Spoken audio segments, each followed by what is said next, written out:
কক্সবাজারে আসলে সি বিচে সবারই কিন্তু বাইক চালানোর একটা ইচ্ছা থাকে। তো আমি এর আগে কিন্তু কক্সবাজার এসে মেরিন ড্রাইভ দিয়ে অনেক ঘুরে গেছি। আমার পিছনে দেখতেছেন যে প্রায় 100-র মতো বাইক আছে এবং এখানে বাইকে ভাড়া দেওয়ার জন্য লোকজন আছে। তো এখানে কিন্তু বাইক ভাড়া নিয়ে আপনি খুব সহজেই কলাতলি বিচ থেকে মেরিন ড্রাইভে ঘুরতে যাইতে পারবেন। আমার সাথে গিয়াসউদ্দিন ভাই আছে, কি কি ডকুমেন্টস লাগবে বা কি কিভাবে প্রসিডিউর বাইক ভাড়ার সেইগুলো একটু ওনার সাথে আলাপ করে জানার চেষ্টা করতেছি। তো বাইক ভাড়াগুলো আসলে নিতে হলে কি কি ডকুমেন্টস লাগে এখানে? আমাদের হচ্ছে প্রথমত এনআইডি কার্ড শো করতে হবে। ওকে। ড্রাইভিং লাইসেন্স থাকলে তো আরো সুবিধা হয় আমাদের জন্য। আচ্ছা। আর প্রাপ্তবয়স্ক হলে অবশ্যই আমরা আগ্রহ করি বাইক ভাড়া দেওয়ার জন্য। অপ্রাপ্তবয়স্কদের বাইক ভাড়া দেন না? বাইক ভাড়া দিই না কোনোদিন। আর একটা জিনিস দেখতেছি, আগে তো আমি দেখছি শুধু স্কুটিগুলো ভাড়া দেওয়া হইতো, কিন্তু এখন দেখা যাচ্ছে যে প্রায় সব রকমের বাইক আছে। এফজেডএস দেখতেছি আমি, জিক্সার আছে, R15 আছে। তো এখন মোটামুটি সবগুলো বাইকই আছে। আমরা যেটা জানতে পারলাম যে ভাড়া হলো আপনার নরমালি ঘন্টা হিসাবে হয়, হাফ ডে হিসাবে হয় এবং ফুল ডে হিসাবে হয়, এবং বিভিন্ন বাইক ভেদে এর প্রাইসটা বিভিন্ন ভ্যারি করে আর কি। তো স্কুটিগুলো হাফ ডের জন্য নিলে আপনারা কত নেন? বলতে আমার 4 ঘন্টার প্যাকেজ একটা আছে। 4 ঘন্টার রেগুলার প্রাইস হচ্ছে আপনার 4 ঘন্টা 1000 টাকা। আচ্ছা। আমরা সকালে হলে 100 টাকা কম পাইলেও দিয়ে দিই। বিকেলে হচ্ছে আপনার 4 ঘন্টা 1000 টাকা। কোনো কোনো ক্ষেত্রে গিয়ে টুরিস্ট বেশি আসলে সেক্ষেত্রে গিয়ে আমরা কিছু দাম একটু বেশি বেড়ে যেতে কম বেশি করে, বাট জেনারেলি 1000 টাকা স্কুটির ভাড়াটা আর কি। এই যে 1000 টাকার মধ্যে কি কি থাকে আসলে? 1000 টাকার মধ্যে হচ্ছে আপনার হেলমেট, জাস্ট হেলমেট এবং গাড়ির গাড়িটা দিব আর কি। আর তেলের কোনো টাকা এর মধ্যে থাকবে না, তেল আলাদা নিতে হবে। তেলটা কি পাম্পে গিয়ে নিয়ে আসতে হবে নাকি আপনাদের কাছেই আছে? পাম্প বলতে পাম্প হচ্ছে এখানে কাছে নাই, কলাতলিতে পাম্প নাই। পাম্প হচ্ছে বাস টার্মিনালে, কক্সবাজার বাস টার্মিনালে আছে। সেখানে আমরা যেতে দিই না অবশ্যই, কারণ হচ্ছে এটা হচ্ছে হাই রোডে পড়ে। সেক্ষেত্রে কি এখানে তেল পাওয়া যায় আপনার 7-8 টাকা দাম বাড়তি। নরমাল দামের চেয়ে 7-8 টাকা বেশি। হ্যাঁ। তো মোটামুটি 1-2 লিটার তেল ভরে নিয়ে যারা ওইভাবে বুঝে শুনে যতটুকু যাবেন নিজের উপরে তেলটা উপরে। আচ্ছা, আরেকটা জিনিস তাহলে এই ক্ষেত্রে আপনাদের গাড়ির মাইলেজটা কত হয় এটা আপনারা বলে দেন। আপনার কার্বোরেটর নিলে হচ্ছে আপনার 30-35, আর এফআই ডিক্স যেগুলো আছে FZ-B4 বা সুজুকি জিক্সার এফআই এবিএস যেগুলো আছে এগুলো হচ্ছে আপনার 40 এরকম 40-42 চালানোর উপর ডিপেন্ড করে। ওকে, ফ্যান্টাস্টিক। তাহলে যেটা স্কুটির প্রাইসটা বললেন 1000, তাহলে আরো দুই একটা বাইকের মডেল ভেদে প্রাইসটা একটু যদি বলে দিতেন। হ্যাঁ, আমাদের হচ্ছে FZ-B3 B4 হচ্ছে 4 ঘন্টা 1000 টাকাও হয়, আবার কিছু কিছু ক্ষেত্রে গাড়ির কন্ডিশন ভেদে 1100 টাকাও হতে পারে। আর হচ্ছে R15 যেগুলো হচ্ছে ঘন্টা 500, গাড়ির কন্ডিশন ভেদে আপনার ঘন্টা 400 টাকাও হতে পারে সেটা।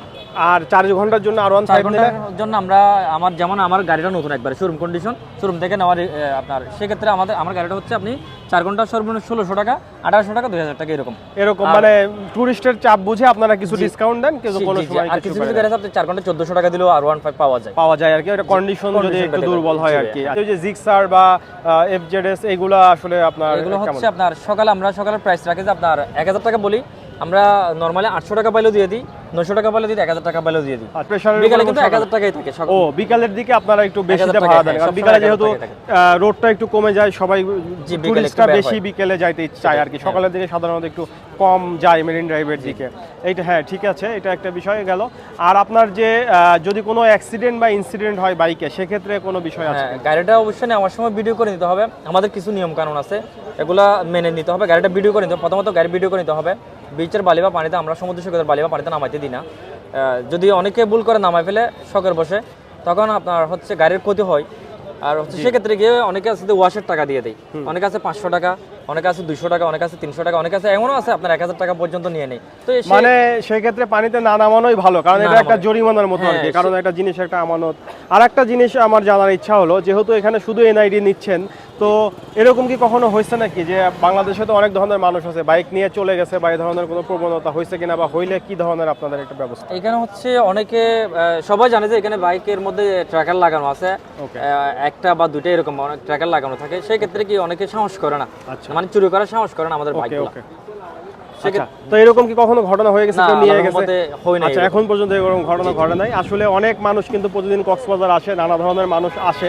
তো আমার আসলে প্রথমে ওইটাই সন্দেহ হলো যে আগে সীমিত আকারে ছিল, নির্দিষ্ট কিছু মানুষ বাইকগুলো ভাড়া নিত এবং শুধু স্কুটিগুলো ভাড়া পাওয়া যেত, কিন্তু এখন কিন্তু সব ধরনের বাইক পাওয়া যায়। তো এটা কিন্তু আমার কাছে খুব ইন্টারেস্টিং লাগছে। আর ভাড়াটা মোটামুটি নেগোশিয়েট করলে বিভিন্ন সিজনের উপরে কম বেশি আপনারা নিতে পারবেন। আর তেলটা পুরোটাই আপনার উপরে, আপনি যদি টেকনাফ পর্যন্ত যান সেভাবে, তাহলে আপনার তেলের খরচটাও বাড়বে। আর ফুলডের জন্য কষ্ট আসলে বলেন না, সবগুলোই হাফডের জন্য বলেছেন 1000 টাকার আশেপাশে। ফুলডের কস্ট হচ্ছে আমাদের যেমন সুজুকি জিক্সার এফআইডিক্স যেগুলো আছে এগুলো হচ্ছে আপনার 1400 টাকা, 1500 টাকা, 1700 টাকা, 1800 টাকা পর্যন্ত হয়ে থাকে। ফুল ডে হ্যাঁ, এমনও আছে আপনার দিন আছে যে আপনার 2000 টাকা, 2200 টাকা ভাড়া দিচ্ছে। এটা কয় ঘন্টার জন্য? এটা হচ্ছে ফুল ডে মানে কয় ফুলডের ঘন্টা? হচ্ছে আমাদের বেশিরভাগ 8 ঘন্টার প্যাকেজ। 8 ঘন্টা। সেক্ষেত্রে গিয়ে ফুলডের প্যাকেজের মধ্যে যদি 8 ঘন্টার জায়গায় 9 ঘন্টা হয় বা 10 ঘন্টা হয় আমরা টাকা চার্জ করি না, কারণ হচ্ছে একটা জায়গায় গেলে হয়তো টাইম বেশি লাগতে পারে। সেই ক্ষেত্রে আমরা টুরিস্টের জন্য মোটামুটি স্যাক্রিফাইস করে দিয়ে গেল। ওকে, ফ্যান্টাস্টিক। তো এই হলো বিষয়টা। আশা করি যারা বাইক নিয়ে কক্সবাজার সি বিচে ঘুরতে চাচ্ছেন তাদের আর কোনো কনফিউশন থাকবে না। এখান থেকে কিন্তু খুব সহজেই আপনার পছন্দের বাইকটি আপনার পছন্দের প্রাইসে কিন্তু ভাড়া নিয়ে যেতে পারবেন। তো ভিডিওটা আজকের মতো এখানেই শেষ করতেছি। লাইক, কমেন্ট, সাবস্ক্রাইব করেন আরও নতুন নতুন ভিডিও পাইতে হলে। সবাই ভালো থাকবেন, টেক কেয়ার, আল্লাহ হাফেজ।